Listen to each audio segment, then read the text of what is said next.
Good morning, everyone. And for those of you across the pond, good evening. Hope everyone is doing well. Welcome to the Dev Chat for today, August 27th. 8. Oh, I was trying to do it without looking. 28. August 28th, 2019. I'm Will Hungerford, lead developer at Privateer Press. And with me is Big Boss Man.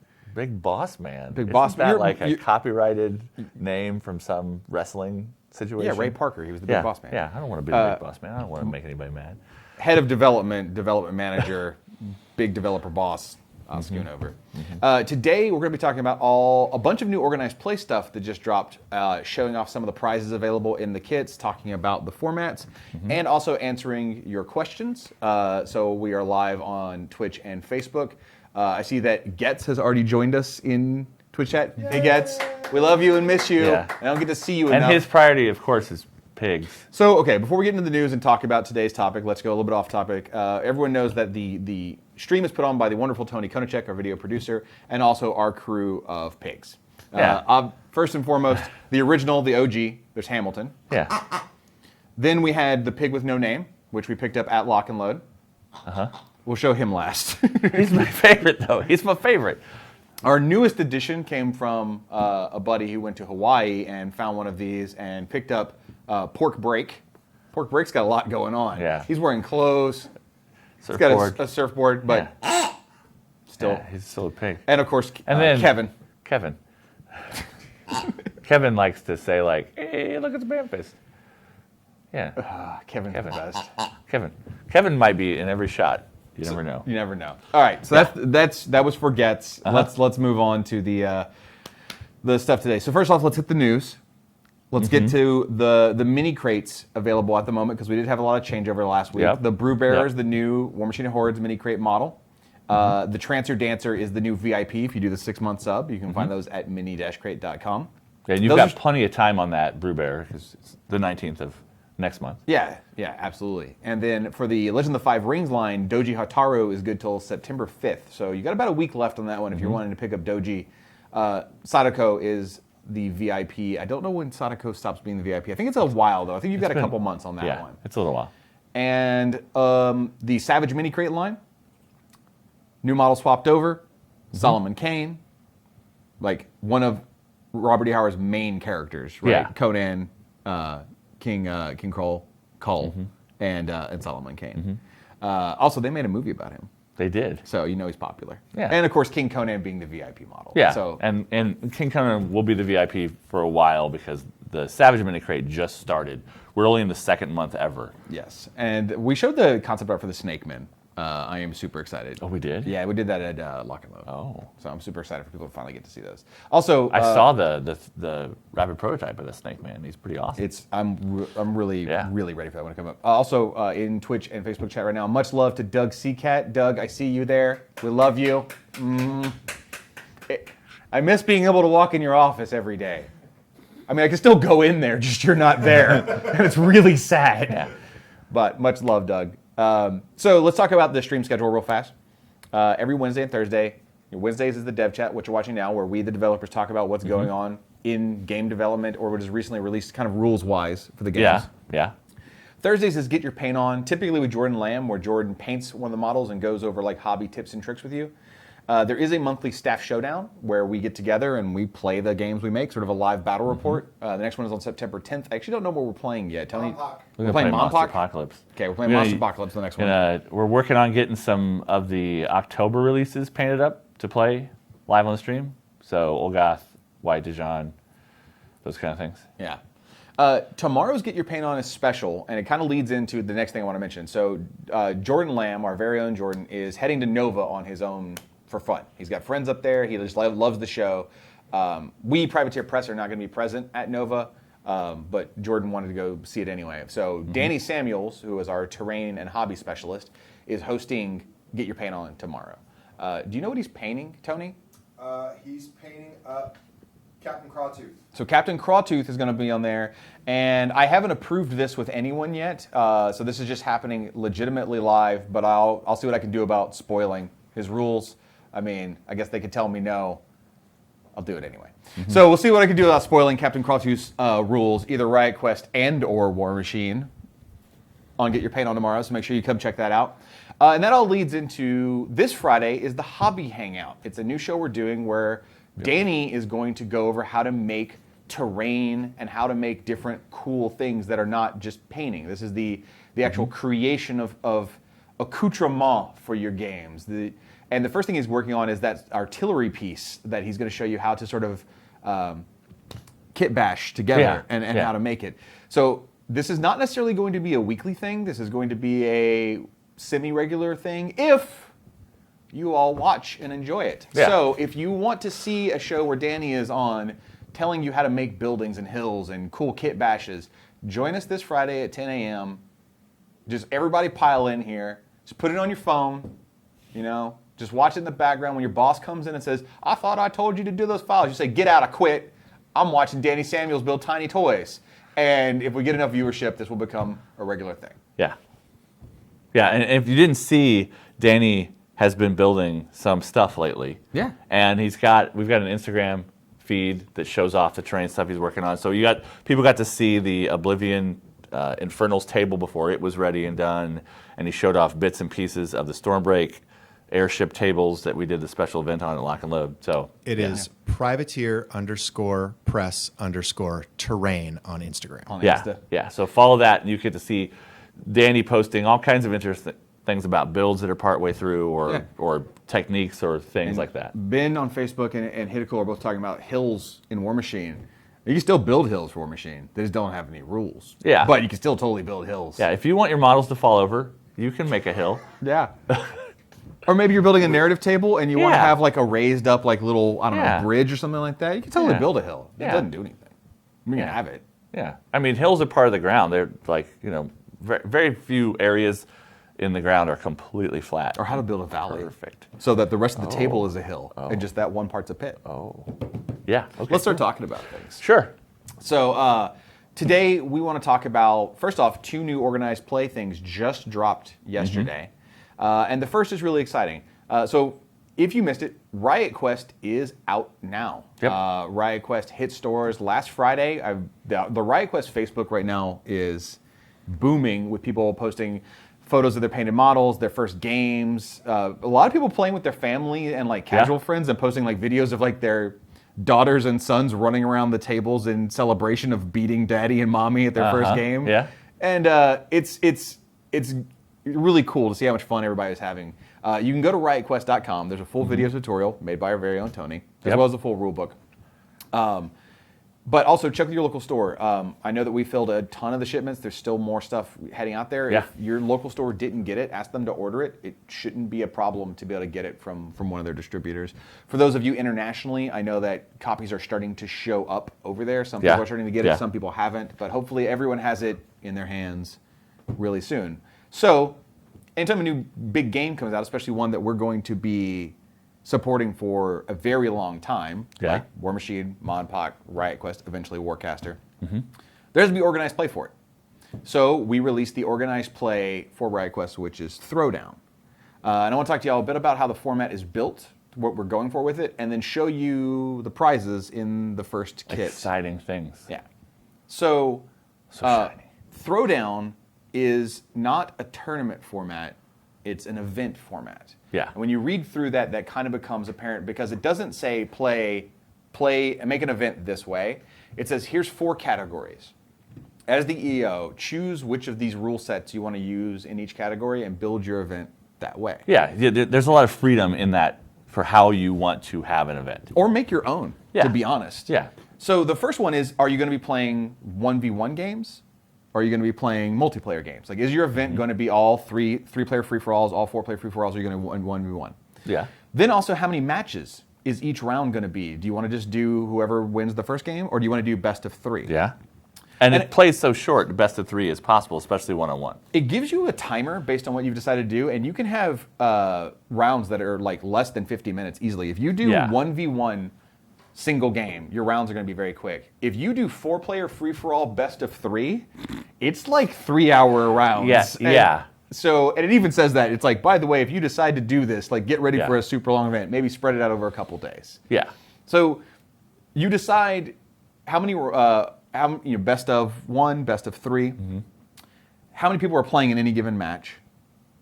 You determine how actual prizes are handed out. Do you want to do traditional, just whoever won the most games? You can do that if you want to.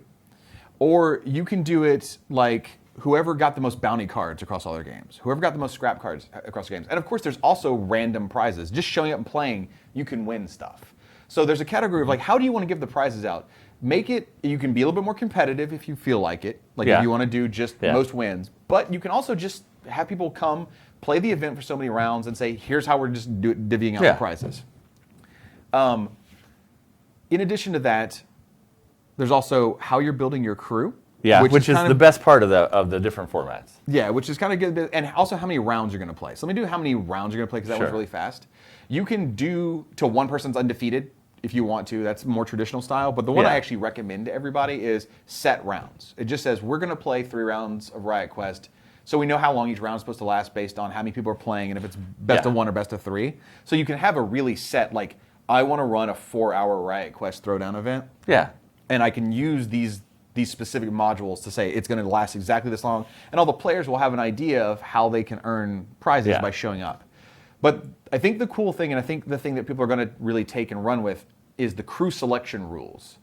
So, for example, there's vanilla, which says use the core rules. Yeah. But then there's a lot of different formats that say when you build your crew and when you build your hand of gear, I want you to use the rules in this very specific way.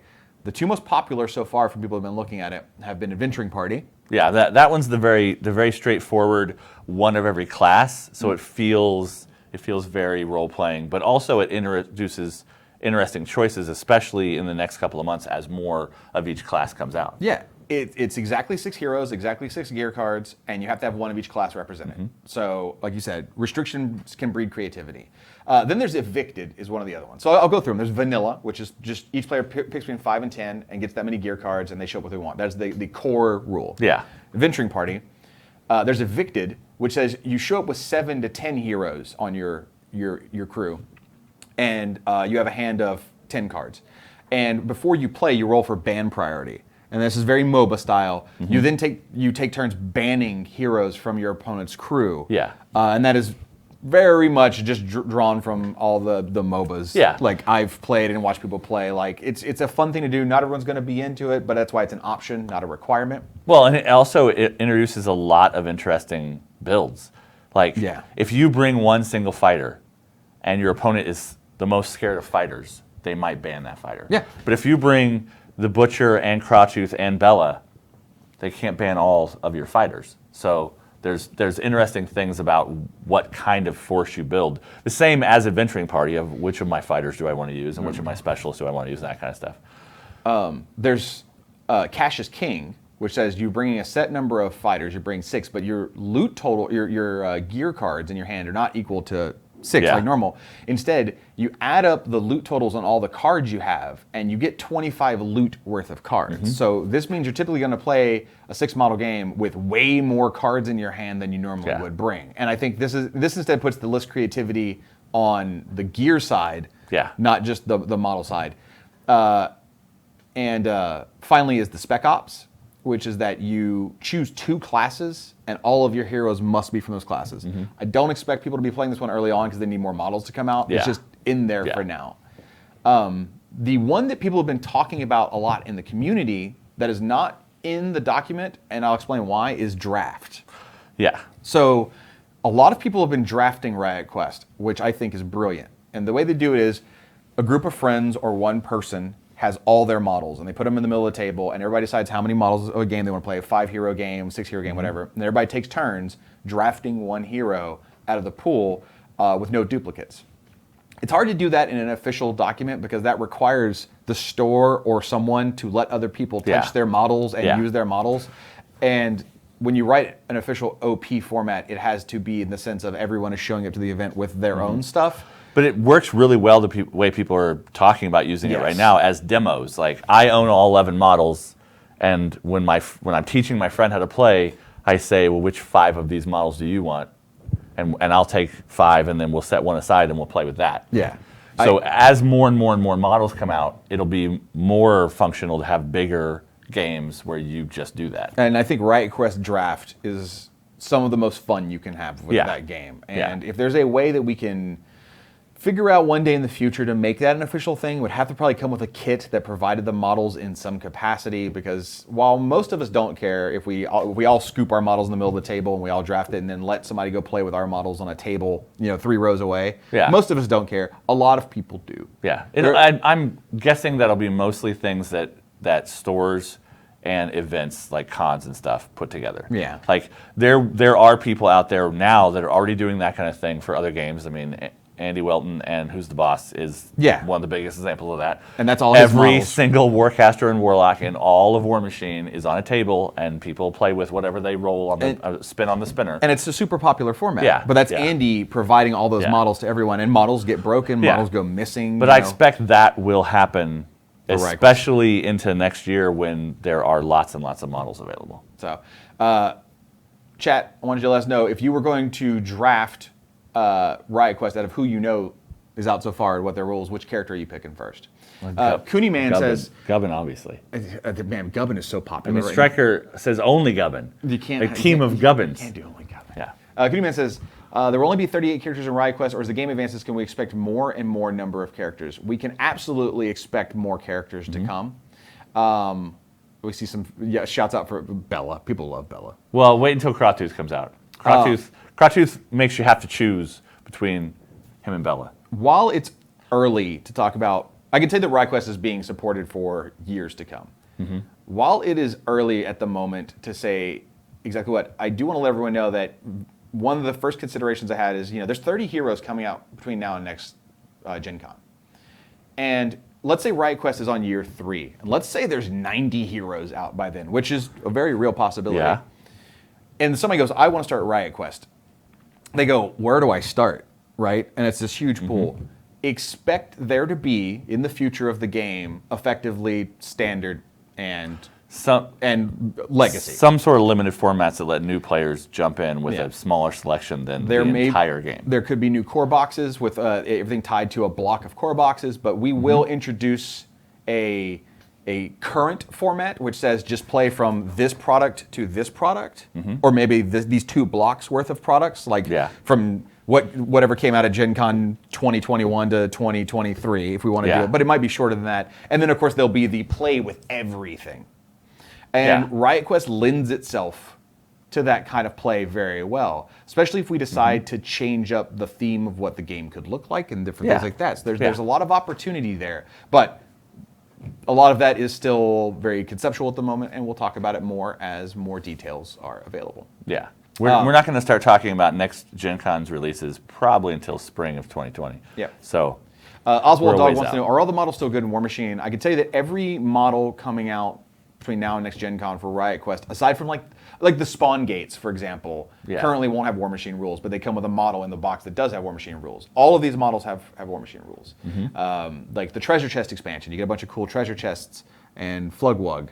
Flugwug will have War Machine rules, but the treasure chest won't. However, you could also just use them as objectives and tokens and stuff, or play them in Riot Quest, because people It's been really awesome watching a lot of people there's people that were excited about the game and picked it up. People had no idea what the game was and tried it and liked it. And then there were the people who go, I'm not going to play this game.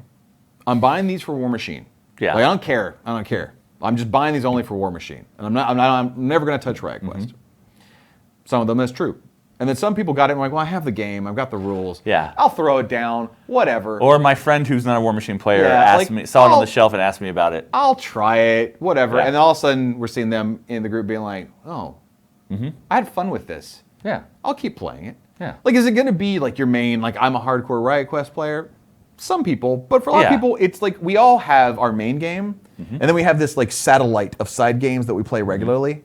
I'm thinking for a lot of people, Riot Quest is going to hit.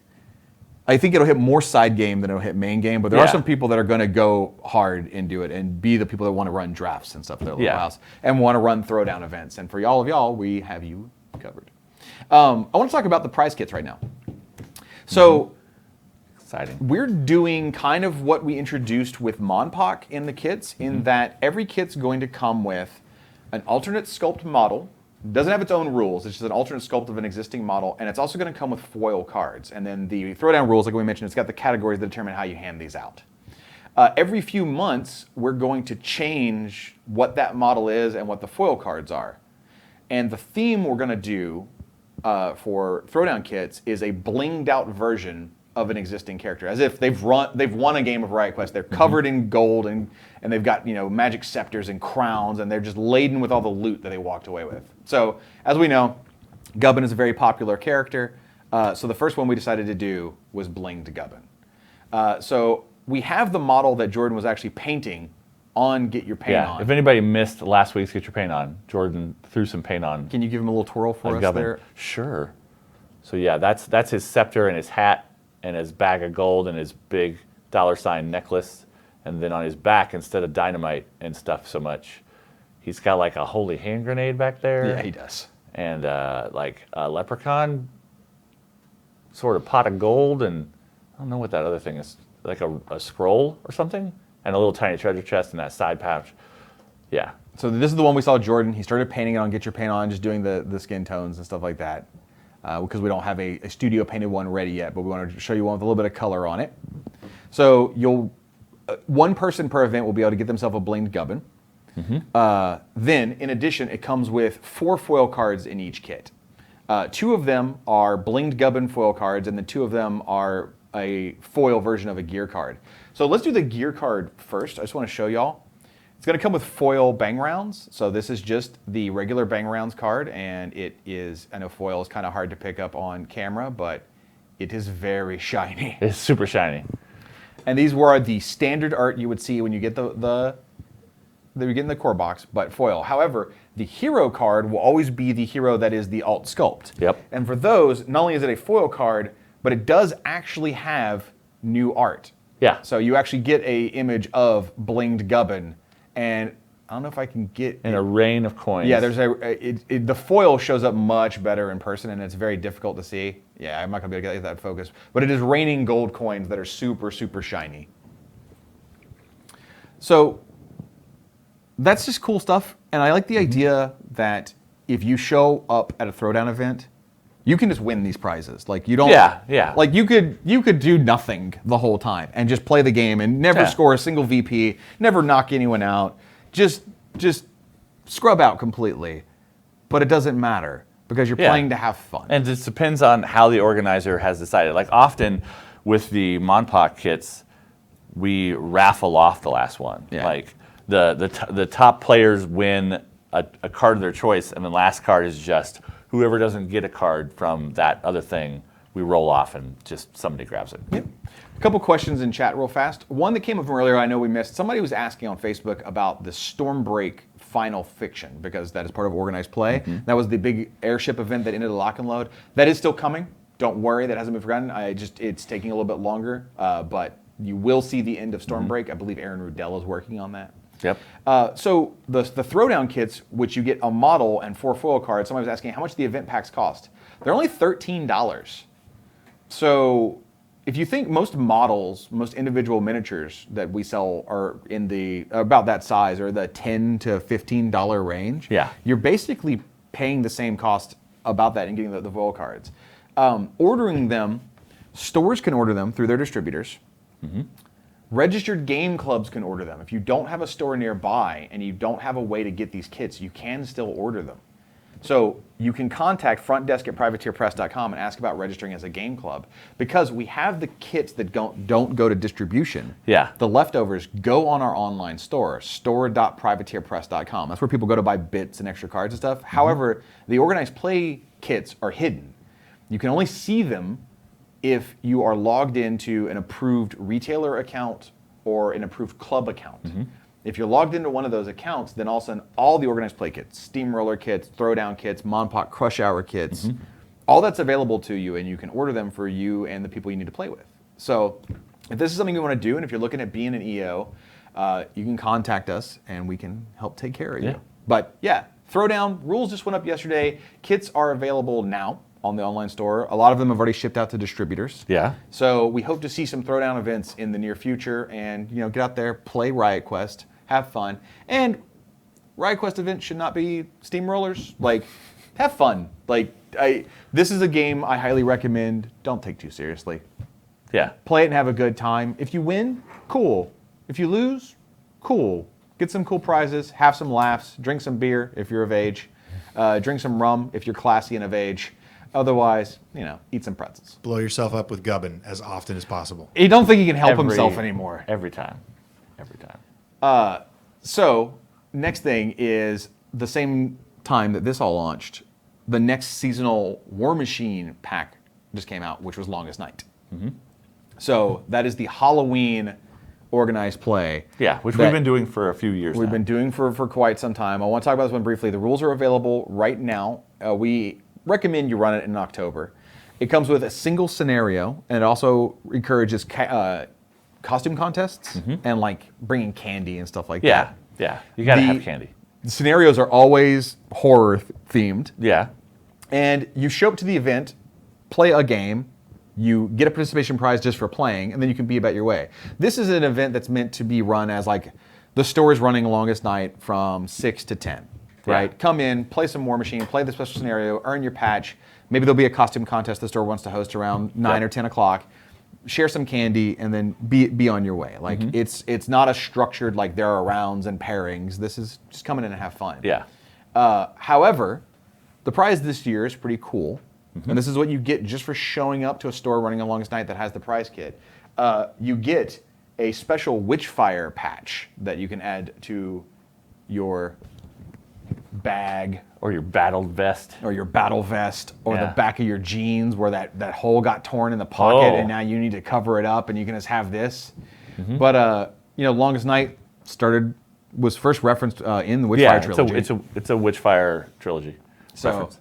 I thought, we haven't done a Longest Night patch since Longest Night 2015, if I'm not mistaken, was the last one we did. So when we were talking about this one, I was like, with Alexia 3 coming out, it's absolutely the right time to do a brand new Witchfire patch. The previous one was just the Witchfire, like the patch was actually the shape of the Witchfire. So now we decided to give it this cool background and put it over the moon and have all the cool. What do those runes say? Well, I don't want to ruin that for people, so we'll let them translate what they say. So, Friendly Troll Painter says, are all the patches going to be iron-on now? Most of them, yes, but not all. Sure. Is that one an iron-on I patch? do believe it is. Yeah. Yep. So, if you've got a store, you've got plenty of time. The rules are available now, but again, this is a Halloween event. Yeah. So talk to your local store if you're interested in getting some of the Longest Night patches and Yeah. you want to run a quick little fun event, and they should be able to order these same way through the distributors or on the online store. That's all the Riot Quest and Yeah. War Machine OP I want to talk about at the moment. You got anything you want to bring up? I just want to remind people that Montauk Crush Hour is a tournament format, Yes. like it's been since it launched last fall. Yes. But we have recently created a Slow Grow League for the same thing. So if you look up Crush Hour on our website, there's the tournament kit version and there's a Slow Grow version, and it uses the same prize kit. So we haven't created a new prize kit for this, but we've created a format where new players especially, or players that want to start a new faction or whatever, can slowly add to their force and paint new models over the course of weeks. So you can get brand new players in with just a starter box, and then some extra units, and then some buildings, and then eventually a second monster. So it's another way to build a War Machine community, a Montauk community, not just with tournaments, but also with weekly events where people get together and play games and they're painting new models and that kind of stuff. Yep. And it uses the Crush Hour event kit as prizes to give people out during that thing. And yeah, because a lot of people don't necessarily have the scratch to drop on a Montauk army all at once. Yeah, This is a yeah. good way for people that want to slow build, for younger players that have like a regular allowance, and for people that just need more time to learn the game. Well, and for painting, a lot of people want to play painted, but 2 monsters and 20 units and 12 buildings is a lot to jump into and paint all at once. And some people jumping into Monster Apocalypse have never painted models before. So learning by painting a couple of things and having that community around you where people are also painting their models and some people are giving tips to new players and those kind of things is an important part of building that community. And so we wanted to support both tournament play and slow grow community league building stuff with the same kit. So that was the main stuff we want to cover today, was let everybody know Throwdown was out, kind of go over where we were going with it, the ideas we had behind it, tell you about the kits, remind everybody about Longest Night, and then the Crush Hour leaks. Well, let's get to a couple questions from chat. We'll knock out a couple of these, and then I think it'll be time for some lunch. Luck God's wrong. Green pig's right here. It's not on my head. So, a couple questions I saw pop up. Someone wants to know. Alec asks, I know you're getting tired of this question, but any word on the IK RPG, maybe a Kickstarter reboot? Well, Alec, I'm not getting tired of it. We know there's a lot of IK RPG fans. We're huge IK RPG fans. I don't have any details to give you right now. I can tell you that there is new RPG material being worked on, hopefully for a 2020 release, but it's far too early. It's something we can't talk about specific details of it. Yeah, I would love to be able to go into specifics. I know there's a hungry fan base, and I GM a game every Sunday personally, like of RPGs, and I understand the frustration. As soon as details are available, as soon as something more we can say, absolutely will. But there is RPG stuff being worked on for 2020. Yeah. And Frothy Cat's question about updating the Monster Apocalypse documents with UberCorp and Empire of the Apes. UberCorp just came out last Friday, so we'll get that document updated, but we didn't want to do it for Apes and then again for UberCorp and that kind of stuff. Yep. Benjamin on Facebook says, any idea when we can expect Archons to hit War Room? About the time they're hitting stores. Yeah. We've got no cons that we're pre-releasing anything at. Usually when a model pre-releases, it goes up in War Room. Other than that, it's the week that it's hitting stores. That should be the same. Privateer Press is moving offices. That is going to slow things down a bit, as we're not in front of our computers for a little bit as we're moving our computers, but it shouldn't slow it down that much. Yeah. Any chance for Convergence CID spoilers? No. No chance. I'm sorry. Far too early for that. Talking about the RPG stuff, one thing I do want to recommend for people, there's not new material we can give you right now. There just isn't. Stuff is being worked on. But as a hardcore RPG guy myself, and as many of you are, join the community. There's an IK RPG Facebook group. Go there, and like any RPG, it's always great to have the official source material. Absolutely, 100%. Yeah. It gives you a place to work from. But RPGs are about creativity. They're about making up your own content, and this is a good time to not only work on what existed there and have all that available to you, and have those resources of like, hey, did they do an insider about this career? Yep. And somebody going, oh yeah, absolutely, it's over here. Like you'll have that network, but also for someone goes, hey, I'm going to run a campaign, and I was thinking I'm going to make up my own blah. Yeah. What do you guys think about these rules? And then sharing that. And to me, that's one of the most important things about RPGs is the creative community sharing stuff between each other. So, hope stuff is coming out. Don't worry, there is hope. But the time being, don't walk away from the community. Yeah. Let's see what other questions we have. We need an RPG stream with Privateer Press stuff. Would love to, but we are a bit busy, and the move is going to put that not on the table at the moment. There's going to be at least 1 week in September where we don't stream because Tony's packing boxes and driving them around. PM Van Amber says, High Command 2nd Edition win. I would not anticipate that ever. I don't know what Con Green's question means. Will we ever see more models in Ouroboros? Is that just asking if Circle models will ever get released in the future? I mean, yeah. Because new models come out for factions all the time, sometimes in blocks and sometimes in individual models. Well, also with the Riot Quest release, with all these, we're designing War Machine rules for them. Not only do you have the big block releases, Oblivion, then we know that Convergence is the next big block release, but with Riot Quest constantly adding a potpourri of models, by design, like Chuck Dogwood's going to be a Circle Blackclad model, and there'll be other ones. There'll be other things that either work for Circle or are flat out Circle models. Like Chuck's not a minion; he is a Circle solo. Yeah. Much like Orsus the Chained is a Khador solo, or Dreyfus is a Signar solo. So sometimes it'll be the Wolf with No Name is a good example. The Wolf with No Name is a minion, but it's partisan Circle. Yeah. So you're going to see stuff sprinkled out, and then there still will be big block releases later on. But and the Wolf's an October release, right? The Wolf he's the beginning of Wave 2. Wave 1 ends at the end of September for Riot Quest. Yeah. Wave 2 starts with Captain Crawtooth, Wolf with No Name, and Butcher. Yeah. So there you go. Circle's getting a model in October. Oswald Dog says, when is the Gubbin novella dropping? With all that bling, clearly he is getting It's- merched up so hard. He's gonna Yeah. have music video, everything. It's just never gonna happen.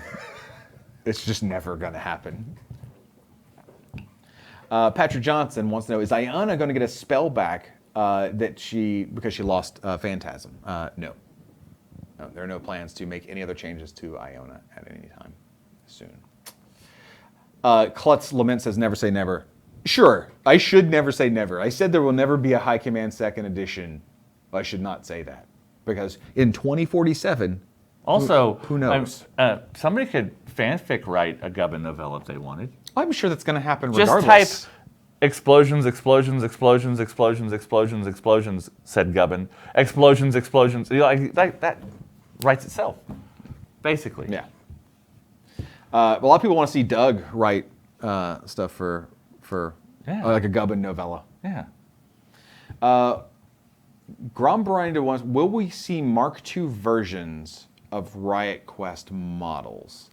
I think you're saying, like, will we see like another Eris in Riot Yeah, Quest? there Is was that a kind of your question. There was a question like that in the chat earlier of just like War Machine has multiple models, like Striker 1, 2, 3. Will we see like the Wolf with No Name 2 in Riot It's Quest? very early to say. I don't anticipate that. I think we would rather do new characters. Yeah. Con Green says, so Riot Quest models are going to take over from here on out. No. We won't get any War Machine Hordes rules that don't have anything to do with Riot Quest. Also, no. So the next big block for War Machine Hordes is the Convergence block. So there will still be big War Machine and Hordes releases. You understand? We're Yeah. still getting through all of Oblivion. Yeah. At the moment. Like, we haven't got all the Archons, all the Order of Illumination stuff out, and then the next block starts. It's just, while these big blocks are being CID'd, tested, and then released, Yeah. there's a consistent release every month of 2 or 3 Riot Quest models. Yeah, adding and to it. someone's asking about Ashlyn too. She got concepted by Matt at Lock and Load, but we don't have a specific release date window for when that model is going to come out. But Ashlyn 2 is not a Riot Quest model. Ashlyn 2 is a War Machine model that will come out at some point. Ashlyn's not in Riot Quest. Yeah. I don't think she made it. Probably not. So, let's see if we got any last few questions we want to hit from chat, and then I think it is time to run off to lunch. I don't think that person's correct about that Mark II guess. We'll just move on. No, I don't understand that one. Yeah. What's Privateer Press's level of interest in the WTC? So the WTC, I think, and many of us do, is amazing. It's one of the biggest community-driven events of all time. Have been keeping an eye on all the news recently about change-ups in organization and kind of seeing what's going to happen there. I mean, what's our level of interest in WTC? We got all of War Room reprogrammed to be able to have 2 versions of Theme Forces, pre-Oblivion and post-Oblivion, because we knew we were launching Oblivion as the WTC was happening. We told the WTC that was coming, and we altered one of our biggest digital products to accommodate that and other tournaments around the same time happening, so they could choose to go pre-Oblivion or post-Oblivion, so everyone didn't feel like they had to rush to get all the new rules. So I would say WTC is kind of a big deal for us, and as are major other events like Nova, Adepticon, LVO, Gen Con, Lock and Load. But yeah, WTC we hold in high regards. Yeah, THGB asks about more campaign stuff like Oblivion. Yes. Oblivion is the launch of a system for campaigns. There will be other campaigns that are released that use that same system. I can't remember the name of the campaign name specifically in Oblivion. Is it Hearts of Darkness or is it something like that? Stygian Visions. Yeah, I knew it had something to do with Stygian the dark. Prophecies. Yeah. Stygian Prophecies. Yeah, so that's the very first campaign that uses the Oblivion system, but other campaigns will come out that use the Oblivion system too. Yep. Yep. Is there a new lore master now that Doug is gone? Well, Doug is always going to be our lore master. Yeah, Doug isn't gone. Doug was just in the chat.